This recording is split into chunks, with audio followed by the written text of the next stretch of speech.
I want to tell you about a film that I really like. It's called The CAINE Mutiny. It's based on a novel of the same name. It came out just after World War II by Herman Wouk. And this is a fantastic movie.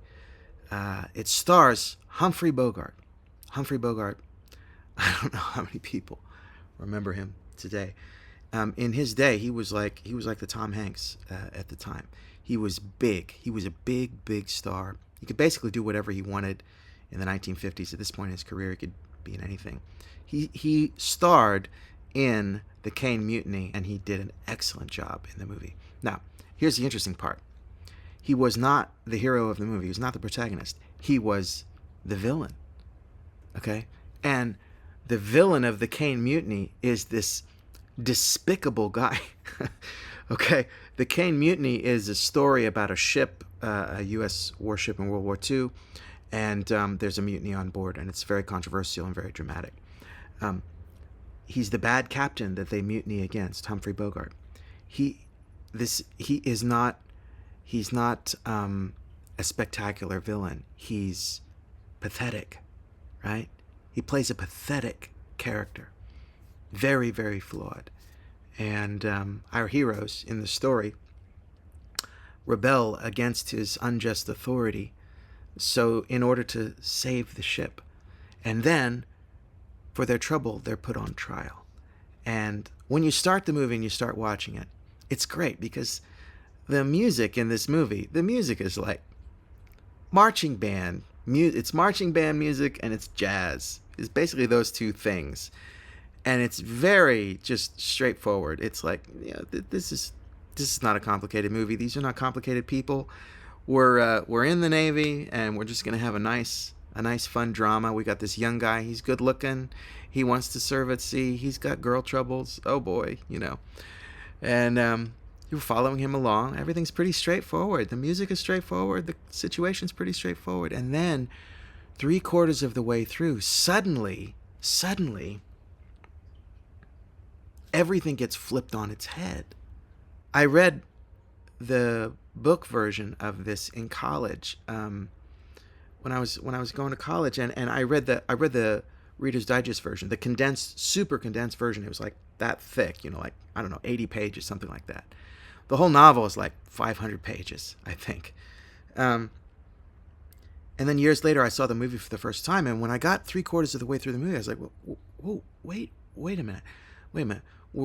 We're supposed to not like the pathetic captain, but now what are they saying? What's going on? I'm not sure what's going on here.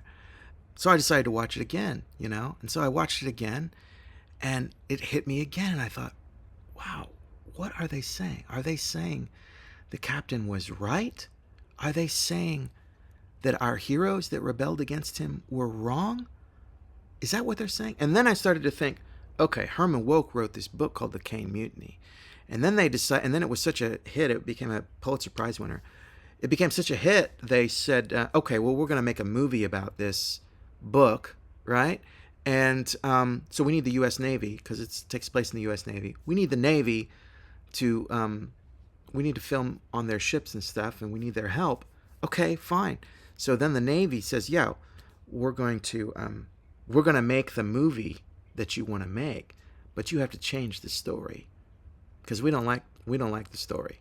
And if you want to use our ships, which you have to use them, then we have to change the story. That's what I thought, because it seemed like something happened. Suddenly, 3/4 of the way through the movie, it gets very morally complex and very ambiguous and very, very interesting,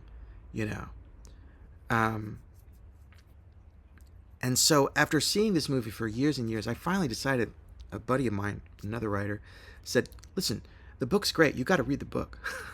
So I read the book. And I read the book thinking, the Navy got their story that they wanted in the movie. And Wouk has a different story that he's telling in his book. And it's not the same story. I want to see what Wouk originally said in his book now. So I read it. And gosh, it's a fantastic book. If you get a chance, you should read it. And you know what I found out? It's the same story. It's the same story. The version, the dramatic point of the movie, that this whole mutiny issue is very complex and not as cut and dried as you think it is.